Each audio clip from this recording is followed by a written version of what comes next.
আসসালামু আলাইকুম, সবাই কেমন আছেন? আজকে আমরা এর আগে বলছিলাম যে MySQL ইনস্টলেশন করার জন্য একটা ভিডিও দিব। এর মধ্যে সময় হয়ে উঠতেছিল না। তো MySQL কিভাবে ডাউনলোড করা থেকে শুরু করে ইনস্টলেশন করে দেন সেখানে টেবিল কেমনে আমরা ইম্পোর্ট করব CSV ফাইলগুলোকে, সেগুলো করে দেন আমরা হচ্ছে মানে ওই টেবিলগুলোর উপরে কোয়েরি চালাবো আর কি। তো আমি যদি MySQL ডাউনলোড ফর উইন্ডোজ 10 এভাবে লিখে যদি একটু সার্চ করি, তাহলে আমাদের devmysql.com এরকম একটা সাইট দেখাবে। ডাউনলোড মাইস্কুয়েল ইনস্টলার, এখানে একটু ক্লিক করলে আমরা এখানে দুইটা অপশন পাবো। উইন্ডোজ 64 বিট, এটা এটা একটা 64, দুইটাই 32 বিট, 64 বিটের কোনো কিছু দেয় নাই দেখতেছি। আচ্ছা, যাই হোক, এটা হচ্ছে ইনস্টলার ফাইল, অর্থাৎ এটা ডাউনলোড করে 2.3 মেগাবাইট। এটা ডাউনলোড করার পরে যদি ইনস্টল করি তাহলে এটা অটোমেটিক্যালি এই 435 মেগাবাইটের যে ফাইলগুলোর মধ্যে আছে এগুলো নামায় নেবে। আর আমরা যদি ডিরেক্ট এই ফাইলটা ডাউনলোড করি তাহলে আমাদের আর কোনো কিছু পরবর্তীতে আর ইন্টারনেট থেকে ডাউনলোডের প্রয়োজন পড়তেছে না, এই ফাইলটা ইনস্টল করতে পারবে। তো আমরা এটাই ডাউনলোড করি, একবার ডাউনলোড করে নেওয়া ভালো। তো এই যেটা 435 মেগাবাইটের যে ফাইলটা, এই ফাইলটা আমরা ডাউনলোড করে নিই। তো ডাউনলোডে ক্লিক করার পরে আমাদের এরকম একটা পেজ আসবে যে no thanks, just start my download. তো বলতেছে যে ডাউনলোড হয়তো এইভাবেই ডিরেক্ট শুরু হয়ে যেতে পারে, অথবা হচ্ছে এখানে আমাকে এটা ক্লিক করা লাগতে পারে। ও লগ ইন সাইন আপ করতে বলতেছে ফ্রি অ্যাকাউন্ট করার জন্য সেই। তো আমরা যখন এখানে ক্লিক করলাম ডাউনলোড চলে আসছে, তো স্টার্ট ডাউনলোডে ক্লিক করলে এই 435 মেগাবাইটের 436 মেগাবাইটের কাছাকাছি একটা ফাইল ডাউনলোড হয়ে যাবে আপনাদের। তো ডাউনলোডটা আমি সময় বাঁচানোর জন্য আমি আগে থেকে করে রাখছি। এই যে এই ফাইলটা এই যে 446 মেগাবাইটের এই ফাইলটা। তো এখন আমি এই ফাইলটা ইনস্টল করি। তো ইনস্টল করার জন্য এর উপরে ডাবল ক্লিক অথবা রাইট বাটন চেপেই ইনস্টলে ক্লিক করলে ইনস্টল শুরু হয়ে যাবে। তো এই প্রসেস করতেছে, আমি পারমিশন দিয়ে দিলাম ইয়েস। ও লোড করতেছে এখন ফাইলটাকে। তো ইনস্টল করতে করতে আমরা কিছু কথা বলে নিই, ওর মতো ইনস্টল হতে থাকুক। আচ্ছা, এর মধ্যে এখানে chooses set up type developer default, এটা সার্ভার ক্লায়েন্ট ফুল কাস্টম, মানে ওই যে প্যাকেজগুলো দরকার সেগুলো। তো আমরা ডিফল্টটা ইনস্টল করতেছি। তো ডিফল্টটা ইনস্টল করার পরে আমরা যদি হচ্ছে এখানে দেখতে পাচ্ছি যে চেক রিকোয়ারমেন্টস, কী কী রিকোয়ারমেন্টস দরকার, তো এগুলো নিয়ে আমাদের আসলে মাথা ব্যথা করার দরকার নেই। আমরা একের পর এক নেক্সট চাপতে থাকি, এক্সিকিউট করি। এখানে কি কি ইনস্টল হবে একসাথে? MySQL সার্ভার হবে, ওয়ার্কবেঞ্চ হবে, শেল হবে, রাউটার হবে, C++, তারপরে আসলে মানে মূল কথা যে যা যা দরকার মোটামুটি একটা GUI অ্যাপ্লিকেশনের জন্য, সেগুলা মোটামুটি সবই ইনস্টল হয়ে যাবে। এক্সিকিউট করি। তো একটা একটা করে কমপ্লিট হবে প্রোগ্রেস, আর হচ্ছে এখানে হচ্ছে ইয়া দেখাবে কি সবগুলা ইনস্টল হয়ে গেলে দেন আমরা পরবর্তী স্টপে যাইতে পারবো। তো এরপরে আমরা আসলে মূলত MySQLটা ইনস্টল করে, এর আগের দিন আমি দেখেছিলাম একটা অনলাইন এডিটরে SQL প্র্যাকটিসের জন্য, আই থিঙ্ক SQL অনলাইন এরকম, SQLite অনলাইন এই টাইপের কিছু, SQLiteonline.com এই সাইটে। তো আসলে আমরা এখন মেইন ডেটাবেজে অর্থাৎ MySQL ডেটাবেজে এটা আমরা লোকাল সার্ভার ইনস্টল করতেছি। এটা লোকাল সার্ভার না হয়ে এটা ক্লাউডে ইনস্টল করা থাকতে পারতো। প্রসেস একই রকম প্রত্যেকটারই, মানে লোকাল, এটা শুধু আমাদের পিসিটাকে হোস্ট হিসেবে ইউজ করতেছে। আর যদি ক্লাউডে হয়, ক্লাউড সার্ভার হয়, সেখানে হচ্ছে মানে ওই সার্ভারের যে পিসিটা আছে ওই সার্ভারের পিসিটা ইউজ করতেছে। তো আসলে তখন হচ্ছে অন ক্লাউড আর কি, আর এটা আমাদের লোকালি ইউজ করতে পারবো। তো ব্যাপারটা একই, ওদের যে ডোমেইন আছে ওই ডোমেইনের সার্ভারে আমরা হচ্ছে তখন কাজ করব। আর যদি ক্লাউড হয়, আর যদি লোকাল হয় তাহলে আমাদের পিসিতে লোকাল হোস্টের একটা অ্যাড্রেস দেখাবে। লোকাল হোস্ট 3030 হতে পারে 57, মানে যে আমাদের আইপি অ্যাড্রেসটা দিই আর কি, এরকম। তো এটা ইনস্টল হতে থাকুক। তো ইনস্টল হওয়ার পরে আমরা যেটা করব যে এই ডেটা স্টোরেজে আমরা সবগুলা ডেটাকে এই স্টোর ডেটার যে ডেটাগুলো আছে এই ডেটাগুলো আমরা ডেটাবেজে উঠাবো। ডেটাবেজে উঠায় তারপরে ডেটাবেস থেকে কেমনে হচ্ছে কুয়েরি চালায় প্রি প্রসেসিং করা, ডেটাবেজে তোলার সময় কিছু প্রি প্রসেসিং এর কাজ আছে। ওইগুলো আমরা এক্সেল দিয়ে দেখে নিতে পারি, যে কি টাইপের কি। আমরা প্রথমে সিএসভি গুলো যদি ওপেন করে দেখি এক্সেলে যে কি কি আছে। এখানে শুধুমাত্র ক্যালেন্ডার লুকআপ, শুধু ক্যালেন্ডারের ডেটাটা আছে। কাস্টমার লুকআপে কাস্টমারের ডেটাগুলো আছে সিএসভি ফাইল। তো এইগুলাকে আমরা ডেটাবেজে নিব, সবগুলোকে ডেটাবেজে নিয়ে এক্সেলে এক্সেল পাওয়ার কোয়েরিতে কিংবা ওই যে পাওয়ার বিআইতে আমরা যে ডেটা মডেলিং করছিলাম, মনে পড়ে কি আপনাদের?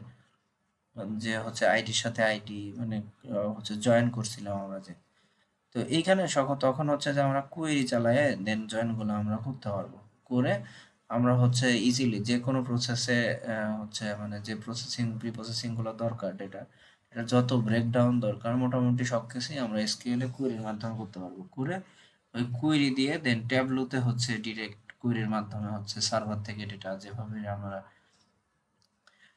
ওর মানে ট্যাবলুর যে এই স্টোরেজে ডেটা নেই ওইরকম ভাবে আর কি ডেটা নিতে পারবো।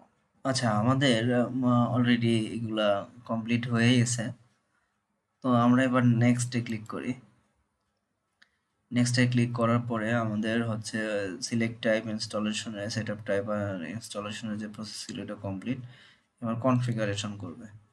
তো কনফিগারেশনে গিয়ে আমাদের আসলে এখানে কোনো কিছুই চেঞ্জ করার দরকার নাই আপাতত, এগুলো অ্যাডভান্স টপিকের। দেন হচ্ছে স্ট্রং পাসওয়ার্ড এনক্রিপশনের জন্য আমরা যেভাবে ছিল সেভাবেই দিয়ে দিই। রুটের পাসওয়ার্ড আমরা রুট লিখে দিতে পারি কিংবা 1 2 3 4 যাই হোক একটা দিতে পারি। তো যেহেতু আমাদের লোকাল, সেহেতু এটা নিয়ে এটার সিকিউরিটি ইস্যু নিয়ে এত প্যানিক হওয়ার দরকার নেই। আমরা 1 2 3 4 দিলাম, রিপিট পাসওয়ার্ড 1 2 3 4 দিলাম। দেওয়ার পরে আমরা হচ্ছে রুটে হচ্ছে আমরা এটা সেট আপ করতেছি। এখানে নতুন ইউজার ক্রিয়েট করা যেতে পারে, তো আমরা আপাতত কিছুই করব না, ডিফল্ট যেটা আছে তাই করব। নেক্সটে যাবে সার্ভার নেম, এই সার্ভার নেমে হবে। নেক্সট চাপি, দেন এক্সিকিউট করি। এটা একটু সময় নেবে। আচ্ছা, এটা অলরেডি কমপ্লিট। এবার আমরা ফিনিশ করে দিই। করে দেওয়ার পরে নেক্সট চাপি, হোস্ট নেম এগুলো আমাদের কোনো কিছু করার দরকার নাই। নেক্সটে ক্লিক করি। পাসওয়ার্ডটা যে পাসওয়ার্ডটা দিয়েছিলাম সেটা দিয়ে দিই 3 4। চেক চেক করে দেখলাম হ্যাঁ ঠিকঠাক আছে। এই সার্ভার অ্যাড্রেসে এই পোর্টে আমাদের হচ্ছে মাইএসকিউএলটা ইনস্টল হয়ে গেছে। দেন হচ্ছে নেক্সটে ক্লিক করলাম, এক্সিকিউট করলাম। একটু সময় লাগবে স্ক্রিপ্ট রানটা হতে। ওকে, ফিনিশ। নেক্সট। আর কিছু করার নাই। এখানে বলতেছে start MySQL Workbench after setup, MySQL shell after setup. আসলে আমরা ওয়ার্কবেঞ্চ বলতে বোঝাচ্ছে হচ্ছে আমরা যে ভিজুয়াল ইন্টারফেসে কাজ করতে পারবো সেটা। আর হচ্ছে মাইএসকিউএল শেল যেটা মানে কালো স্ক্রিন যেটাতে কমান্ড লাইনে কাজ করে, ওইটা হচ্ছে মানে আমরা ওইটা দিয়েও করতে পারবো। তো আমি আপাতত একটু ভিজুয়ালি করতে যাচ্ছি, এই জন্য শেলটা আর ওপেন করলাম না, এটাই ওপেন করি। ফিনিশ। আমরা আবার হচ্ছে ইনস্টল হওয়ার পরে আমরা স্টার্ট মেনু থেকেও রান করতে পারতাম। আচ্ছা, আমরা তাহলে এটা কেটেই দিই যেহেতু ইনস্টল হয়ে গেছে। দেন আমরা একটু এইখানে ওই ওয়ার্কবেঞ্চটা আসে নাই, তো আমরা হচ্ছে স্টার্ট মেনু থেকে একটু খুঁজে নিই মাইএসকিউএল কোথায়। হ্যাঁ, মাইএসকিউএল। এখান থেকে এই যে মাইএসকিউএল ওয়ার্কবেঞ্চ আছে না, এটা আমরা ওপেন করব। তো এটা ওপেন হোক। আচ্ছা, ওপেন করার পরে আমরা এই যে লোকাল ইনস্ট্যান্স মাইএসকিউএল 8 L80 নামে যে এই যে রুট ফাইলটা 3306 পোর্টে, এটা একটা হচ্ছে সার্ভার তৈরি করে ফেলছে। আমরা চাইলে আরো সার্ভার ক্রিয়েট করতে পারবো এই যে প্লাসে ক্লিক করে। তো এখানে কানেকশনের নেম দিব, হোস্ট নেম কি রাখবো, পোর্ট কি রাখবো, ইউজার নেম কি রাখবো, এগুলো দিয়ে আমরা কানেকশন আরো ক্রিয়েট করে নিতে পারবো। তো আমরা আপাতত রুট কানেকশনে কাজ করতেছি। ডাবল ক্লিক করি, ইউজার ছিল রুট, পাসওয়ার্ড কি ছিল 1 2 3 4। আপনারা আপনাদের মতো পাসওয়ার্ড দিতে পারবেন, কোনো সমস্যা নাই। আচ্ছা, লোড করার পরে হচ্ছে আমাদের এখানে একটা ওরা কিছু মানে ইনস্ট্রাকশন ডকুমেন্টেশন এই টাইপের কিছু একটা দিচ্ছে। So, আমাদের এটা নিয়ে এত টেনশনের কিছু নাই। এখানে একটা কোয়েরির বক্স আছে যেখানে আমরা কোয়েরি লিখতে পারবো।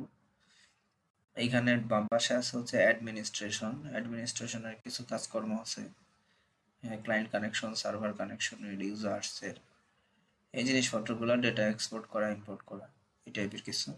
উপরে হচ্ছে এসকিউএল এর কোয়েরি লেখার জন্য আমরা যদি কোয়েরি ট্যাব, এখানে কোয়েরি 1, এখানে যদি ক্লিক করি দেখা যাবে কোয়েরি 2, এভাবে হচ্ছে আমরা এখানে নিতে পারবো। এসকিউএল এর ফাইল, আমরা যে কোনো এসকিউএল এর ফাইল যদি এক্সপোর্ট করা থাকে সেটাকে হচ্ছে আমরা এখান থেকে ওপেন করে নিতে পারবো ডিরেক্ট। তারপরে হচ্ছে এটা নতুন একটা স্কিমা যদি ক্রিয়েট করতে চাই সেটা করতে পারবো। এটা হচ্ছে নতুন টেবিল ক্রিয়েট করার জন্য করতে পারবো। এটাতে হচ্ছে এটা ভিউ ক্রিয়েট করতে পারবো। এই টেবিলে ভিউ কি, এটা হচ্ছে ডেটাবেস সম্পর্কে আরো একটু দক্ষতা হইলে বুঝতে পারবেন। দেন হচ্ছে স্টোর প্রসিডিউর, এই যে জিনিস টাইপের যে জিনিসগুলো আছে। আর এটা হচ্ছে কোয়েরি, এখানে আমরা লিখতে পারবো। আচ্ছা, আর এই পাশে আছে হচ্ছে স্কিমা। স্কিমাতে যদি ক্লিক করি, স্কিমাতে দেখতে পাবো যে আমাদের হচ্ছে কি কি স্কিমা আছে, অর্থাৎ ডেটা সেট আছে কি কি। কারণ আমাদের মনে আছে যে ডেটা সেটের মধ্যে টেবিল থাকে। তো এই ওয়ার্ল্ড ডেটা সেট, ওয়ার্ল্ড একটা ডেটা সেট, ওয়ার্ল্ড ডেটা সেটের মধ্যে দেখেন টেবিল আছে, ভিউ আছে, স্টোর প্রসিডিউর আছে, ফাংশনস আছে। এগুলো হচ্ছে ডেটাবেজের অন্যান্য জিনিসপত্র। আমরা আপাতত টেবিল নিয়েই কাজ করব, টেবিল নিয়েই আমরা কথা বলতেছি। তো টেবিলের মধ্যে এই ওয়ার্ল্ড নামে একটা, মানে এটা ডামি টেবিল দিয়ে রাখছে আর কি। তো আমরা চাইলে নিজেদের মতো করে টেবিল ক্রিয়েট করে নিতে পারি। তো সেটা আমরা দেখবো কেমন করবো। এর মধ্যে সিটি, কান্ট্রি, কান্ট্রি ল্যাঙ্গুয়েজ। আচ্ছা, এইবার আমরা হচ্ছে নতুন ইয়ে থেকে নতুন একটা স্কিমা অথবা ডেটা সেট ক্রিয়েট করে নিই। তো ডেটা সেট ক্রিয়েট করার জন্য আমরা যে ক্রিয়েট স্কিমা এর উপরে, যে এখানে তো না, এই স্কিমার উপরে ক্রিয়েট ক্লিক করে রাইট বাটন ক্লিক করলে এই যে হচ্ছে ক্রিয়েট স্কিমা আসছে। তো ক্রিয়েট স্কিমা, কি স্কিমা নাম দিলাম স্টোর। স্টোর নামে একটা স্কিমা ক্রিয়েট করি, অ্যাপ্লাই করি। তো the algorithm default আছে। আমি আপাতত এই যে দেখেন হচ্ছে ইয়েতে পাবেন, ক্রিয়েট ডেটাবেজে পাবেন বা ক্রিয়েট স্কিমাতে পাবেন। দেখেন ক্রিয়েট স্কিমা স্টোর, স্টোর নামে একটা স্কিমা ক্রিয়েট করা। আমরা এখানে ক্লিক করে করে করতেছি। এটা যদি ডিরেক্ট আমি হচ্ছে ইয়েতে দিতাম, এসকিউএল এর কোয়েরি চালাইতাম, তাহলে কিন্তু এইটাই হতো। দেখেন এখানে হচ্ছে যদি কন্ট্রোল সি থাকে। আচ্ছা, এটা আমি পরে করে দেখাই, আমি ম্যানুয়ালি করে দেখাই, এক্সিকিউট, ফিনিশ, কিন্তু হয়ে গেছে। যদি স্টোর নামে একটা স্কিমা ক্রিয়েট হয়ে গেছে, আমরা যদি হচ্ছে এই যে দেখেন স্টোর নামে একটা স্কিমা ক্রিয়েট হয়ে গেছে। এই টেবিলের মধ্যে কিন্তু কিছু নাই, এগুলো ফাঁকা। আমরা যদি কোয়েরিতে যদি লিখতাম এই যে ক্রিয়েট স্কিমা স্টোর 2 নামে, দেখি আমরা যদি এন্টার দেই, স্টোর 2 নামে রিফ্রেশ হল, দেখেন স্টোর 2 নামে কিন্তু একটা স্কিমা অর্থাৎ ডেটা সেট কিন্তু ক্রিয়েট হয়ে গেছে। তো এটা কমান্ড দিয়ে করা যেতে পারে। আর এখানে যেহেতু আমরা গ্রাফিক্যাল ইউজার ইন্টারফেস ব্যবহার করতেছি অর্থাৎ GUI ইউজ করতেছি, তো এখানে আমরা ক্লিক ক্লিক করে করে করতে পারবো। তো এখন স্টোরের মধ্যে ডেটা লোড করবো কেমন করে এই টেবিলের মধ্যে। তবে টেবিলের মধ্যে আমরা চাচ্ছি সিএসভি লোড করতে। তাই স্টোর এই ডেটা সেটের উপরে বা স্কিমার উপরে রাইট বাটন ক্লিক করলে এখানে আমরা দেখি কি জিনিসপত্র আছে। Filter, load special data. আচ্ছা, এখানে আমাদের হচ্ছে স্কিমা ক্রিয়েট করা, ড্রপ করা বলতে ফেলে দেওয়া, রিফ্রেশ করা, এর বাইরে আসলে স্কিমার উপরে ক্লিক করলে পাবো না। টেবিলের উপরে যদি ক্লিক করি, তো এখানে আসতেছে হচ্ছে create table like table data import wizard, refresh on. তাহলে আমি যেহেতু টেবল ডাটা ইম্পোর্ট করবো অর্থাৎ টেবিলের মধ্যে টেবিলের ডাটা ইম্পোর্ট করব, সেটা ক্লিক করি। ক্লিক করার পরে ফাইল পাথ চাচ্ছে, ফাইল পাথটা চেনাই দিই। আমাদের ডেস্কটপের মধ্যে আছে MySQL নামে এই ফোল্ডারে আমি স্টোর ডেটাগুলোকে রেখে দিয়েছি। এবার আমরা প্রোডাক্ট লুকআপটাকে তুলে ফেলি। প্রোডাক্ট লুকআপে আমরা ওপেন করি, করে নেক্সট করার পরে ইউজিং এক্সিস্টিং টেবিল, আমাদের টেবিল আছে কিনা এরকম নাই, আমরা নতুন টেবিল ক্রিয়েট করতেছি স্টোর নামে। স্টোরের মধ্যে স্কিমা হচ্ছে স্টোরের মধ্যে একটা টেবিল ক্রিয়েট করতেছি, যেটার নাম দিচ্ছি প্রোডাক্ট লুকআপ। এটাকে নেক্সট করি। নেক্সট করার পরে ওই যে মনে করেন যে ট্রান্সফর্ম ডেটা করে আমরা কোনটা ইন্টিজার, কোনটা হোল নাম্বার, কোনটা টেক্সট, কোনটা ডেট, এগুলো সিলেক্ট করে দিতাম। তো এখানে এগুলো সিলেক্ট করার অপশন থাকতেছে। ওকে, দেন আমরা নেক্সট করি। নেক্সট, এটা ইম্পোর্ট হচ্ছে।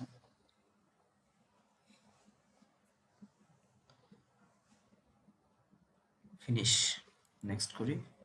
ফিনিশ করে। এখন যদি আমরা এখানে যদি একটা রিফ্রেশ দিই, এই যে টেবিলের এখানে এই আইকনটা চলে আসছে, প্রোডাক্ট লুকআপ নামে আমরা ফাইল করছি। এখানে যদি আমরা একটু ডাবল ক্লিক করি তাহলে কিন্তু এখানে প্রোডাক্ট লুকআপ দেখাবে। তো আমরা চাচ্ছি যে হচ্ছে এখানে যদি এই কর্নারে ক্লিক করি, এই যে কর্নারে টেবিলের উপরে, তাহলে এখানে automatic select from store lookup table এটা দেখাবে, শো করবে। দেন এই স্টোর লুকআপ টেবিলে কি কি আছে এগুলো আমরা দেখব। তো এই ছিল আজকের মতো MySQL ইনস্টলেশন। দেখা হবে পরবর্তী ক্লাসে।